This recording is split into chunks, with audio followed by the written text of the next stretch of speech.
السلام علیکم داملای محترم. درباره نانی که در خانه مرددار می آرند، همسایه هایی که شب برای ختم می روند، نان خوردن جایز است یا نه؟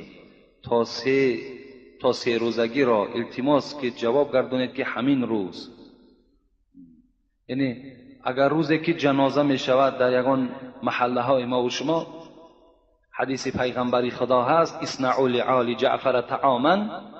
شما وقتی که جعفر از دنیا گذشت، برادر حضرت علی و رسول اکرم امر کردند که جعفر خانواده‌اش نگذارید که طعام پزی کنند، زیرا آنها مشغول به مصیبت هستند. شما همسایه ها نان و آب آنها را تا 3 روز چکار کنید؟ آماده کنید. برای همین در تمام یعنی فقه های ما و شما و حدیث ها هم در این باب وجود دارد، تا 3 روز در خانه مرددار باید که از جانب مرددار چیز پخت و پز نشود، باید که همسایه ها آماده کنند.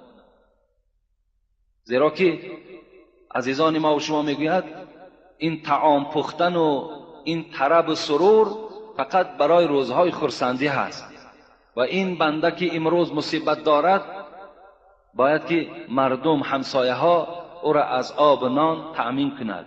لیکن شب وقتی که ما و شما بسیاری خوراک میبریم، یعنی در خانه خوراکی زیاد میماند، بهترین صورتش این است که اگر در همون اطرافا همسایه های کمبغل باشد، اونها را برده در خانه اونها دهیم. و الا اگر همون همسایه هایی که می آیند و از همون طعام همسایه ها اگر در همون شب همراه خانه‌دار خورنم، اینم اجازت است. یعنی همراه اگر همون خانه‌دار همون طعام هایی که از همسایه ها می آید